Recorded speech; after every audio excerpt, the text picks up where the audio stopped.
Last week, Serena Brooks stood stunned in the hallway as she was served divorce papers in front of her mother and our kids. I didn't blink, she screamed, demanding how I could do this to her. But I simply sat in my office, silent. For years, I held our family together.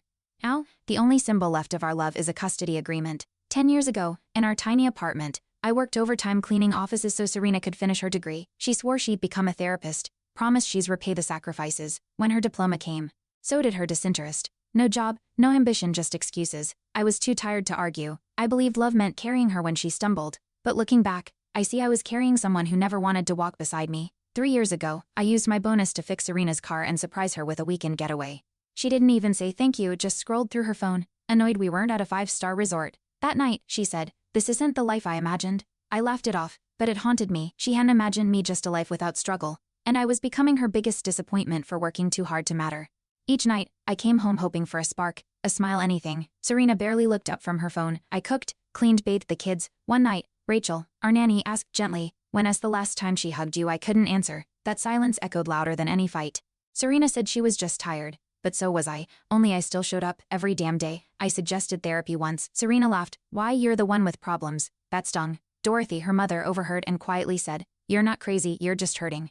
I clung to that, but Serena's coldness deepened. When I brought flowers home, she rolled her eyes and mumbled, "Trying to fix us with daisies?" I started wondering if she even wanted us fixed, or if she's already moved on emotionally at least. One night, I asked Serena if she was happy. She shrugged. "I don't know, does it matter?" That broke something in me. I turned to Rachel the next morning, asking if she'd ever noticed anything off. She hesitated, then said Serena rarely spoke to the kids either, just Netflix and scrolling, a red herring. Maybe, but the truth was creeping closer. Serena had checked out, and I was left parenting alone in a house full of silence. I took the kids to the park alone again. Serena said she had a headache, but Dorothy stopped by while we were gone, and saw her dancing on TikTok. When I brought it up, Serena said, "I needed fun." I stared at her, stunned. Fun while I begged for connection? Even Rachel started taking longer to leave, quietly wiping counters like she didn't want to leave me alone in that house. That said enough. I found Serena's journal on the counter. I didn't mean to read it, but one sentence hit me. "I feel nothing for him." My hands shook. Later, she accused me of snooping. No apology, no denial, just rage. Dorothy stepped in, demanding she face what she'd become. Serena slammed the door. That night, I couldn't sleep.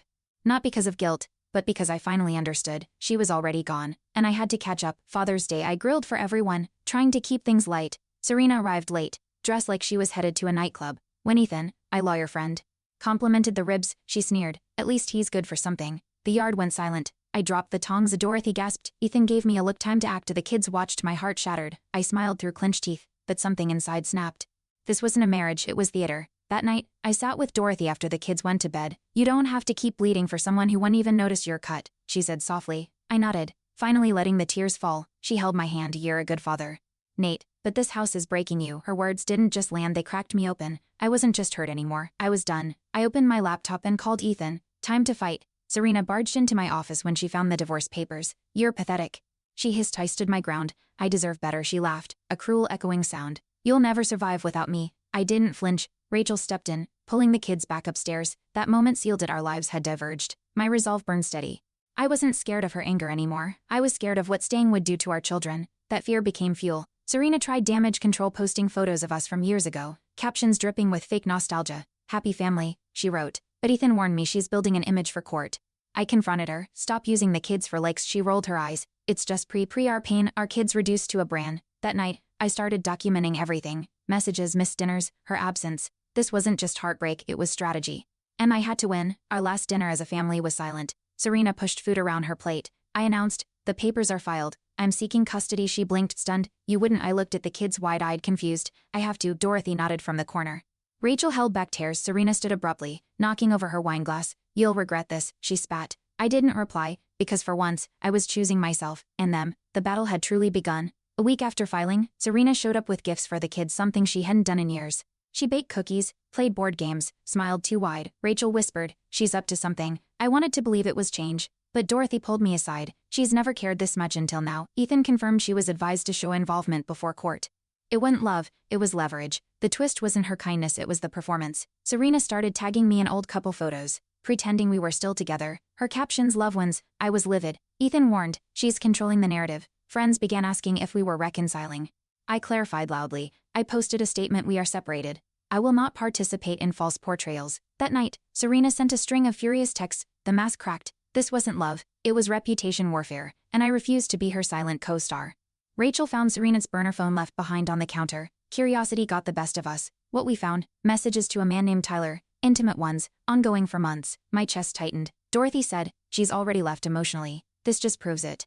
I wasn't angry anymore, just numb. I gave Ethan the screenshots. This wasn't just neglect, it was betrayal, and it gave weight to my custody claims. Serena hadn't checked out as she'd checked into someone else. When confronted, Serena didn't deny it. "You pushed me away," she said. I stared at her, stunned. "I worked 3 jobs to keep this family afloat." She scoffed. "That's not love." Dorothy stepped in, furious. "That's survival." Serena stormed out, slamming the door. Rachel hugged the kids while I packed a bag. Enough was enough. This wasn't a marriage, it was an illusion. The affair didn't end us, it clarified what had already rotted beneath the surface. In court, Serena cried on the stand, claiming I was emotionally unavailable. I clenched my jaw. Ethan calmly presented her messages, her online facade, her absences. The judge listened, unreadable. When Serena's lawyer objected, Dorothy stood as a witness. "I've watched my son-in-law raise those kids while my daughter watched Netflix," she said. A silence. The judge nodded. For once, the truth echoed louder than performance. And that silence, it sounded like the scales tipping in my favor. Rachel found Serena's TikTok rant the day after court, her accusing me of abuse, manipulation, gaslighting. It was all lies. Comments poured in. Some defended me, others believed her. I froze. Ethan advised, "Don't respond. Let the court see the pattern." I logged off social media, but the damage bruised. Even when lies don't stick, they stain. I kissed the kids goodnight that evening and whispered, "Your dad's still here." That truth mattered more than trending hashtags. Serena messaged Tyler during the trial, begging for validation. He replied coldly, "Your drama I don't need." She spiraled, screaming at Dorothy, disappearing for 2 days. The kids asked, "Is mommy okay?" I didn't lie. "She's figuring things out." Rachel held my shoulder. Ethan said it all helped our case, but I just felt empty. Victory was close, yet so far. Watching Serena unravel didn't bring satisfaction, only sadness, because the woman I married was long gone. The custody evaluator visited unexpectedly. Rachel greeted her while I played Legos with the kids. Serena wasn't home again. I didn't explain, I didn't need to. The evaluator took notes silently. Later, she asked the kids what they liked doing with mom. They glanced at each other, unsure. One whispered, "She's always busy." That truth hit harder than any argument. This wasn't just about me anymore. It was about proving the kids deserved better. And they did. Serena tried charming Rachel, offering her makeup and gift cards. Rachel declined. "I'm here for the kids," she said firmly. That night, Serena exploded. "She's turning you against me." I didn't engage. Instead, I forwarded Ethan a video Dorothy secretly recorded Serena yelling while the kids cried in the background. It wasn't vindictive, it was necessary. Truth needed witnesses, and now, we had one more. The court wouldn't see a narrative. They'd see a pattern. On the stand again, Serena claimed she had always been the primary parent. Ethan showed the school records, every emergency contact listed me. Photos of her vacations while I sat at recitals. Judge raised an eyebrow. Serena shifted uncomfortably. The truth wasn't flashy, it was quiet, consistent, undeniable. Rachel's testimony sealed it. Mr. Brooks is the constant. I looked at Serena, no rage, no sadness, just clarity. She hadn't just failed me, she's failed to show up. After court, Serena cornered me in the parking lot. "You'll pay for this," she hissed. I looked her in the eye. I already did for years. She slapped me. I didn't react. The bailiff noted it. Ethan later smiled grimly. "She gave us what we needed." Still, I wasn't proud. It didn't feel like winning, just surviving. But survival meant something now. It meant healing for me, for the kids, and maybe, someday, even for her. The judge's decision came on a rainy Thursday. Full custody granted. Visitation supervised. I sat in my car, hands trembling, not from joy but from the weight of it all. Dorothy called crying. Rachel brought cake for the kids. Serena, she posted a cryptic quote online. "Real ones know the truth." But the truth sat beside me in car seats, my kids laughing at frosting on their noses. That laughter was louder than any online noise. Weeks later, Serena texted, "Can we talk?" I agreed. Public cafe, neutral ground. She arrived with sunglasses and tension. "I want shared custody." I kept calm. "The court already ruled." She smirked. "Kids need their mama," I replied. "They need someone who shows up." Her face twisted, but I stood. This conversation's over. Outside, the sky was clearer than it had been in months. I realized I wasn't afraid of her anymore. I was done pleading for peace. Tyler messaged me. "Yes, me. She's saying you abused her." "I'm sorry." "Man, I didn't know." I ignored it, but took a screenshot. Even he was bailing. Serena's stories were unraveling. Dorothy, watching it all, simply said, "You stood tall." That meant more than any apology. I didn't reply to Tyler. I don't need closure from him. I already had it from my kids' hugs, their bedtime kisses, the love Serena withheld, they gave freely. That was enough. At school pickup, Serena showed up unannounced. The kids hesitated, unsure. She reached for them, but they stepped back. "They're scared." Rachel whispered as Serena glared. "You turned them against me." I didn't reply. A teacher intervened. I walked the kids to the car. One asked, "Will she be nice again?" I said, "She's trying," because I wouldn't teach them hate, just truth. And the truth was they trusted me. That trust was something Serena couldn't fake anymore. The last time Serena and I spoke, she asked, "Do you hate me?" I looked at her. No rage, no heat. "No," I said. "I just don't love the version of you I met at the end." She nodded, quietly. I don't either. That honesty stung more than anger. We stood in silence, two people who failed each other, but only one of us had chosen to stay gone. And I was done waiting for her return. Alone in the garage, I found the scrapbook Serena made during our first year. I didn't cry, I just closed it and placed it in a box labeled past. The kids came in laughing, I joined them. The past was heavy, but the present was light. That was the first night I didn't check my phone for her messages, because I finally didn't need them. At bedtime, my daughter asked, "Are you happy now, Daddy?" I kissed her forehead. "I'm getting there," she smiled and hugged tighter. That small moment, her warmth, her trust was more than Serena ever gave. I turned off the light, stood in the hallway and smiled. Healing didn't roar, that whispered, and I was finally listening. The house didn't feel hollow anymore.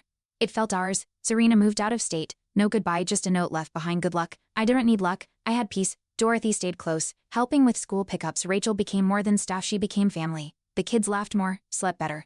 The silence in our home shifted from cold to calm. This wasn't just the end of marriage, it was the beginning of something real, something mine. On a sunny Saturday, the kids and I built a birdhouse, a sawdust, laughter, paint-streaked cheeks. It wasn't fancy, but it was ours. We hung it on the porch. They named it Hope. I stood back, watching them dance on the grass. No screens, no yelling, just life. I didn't win every battle, but I showed up. And that more than anything made me the parent they could count on.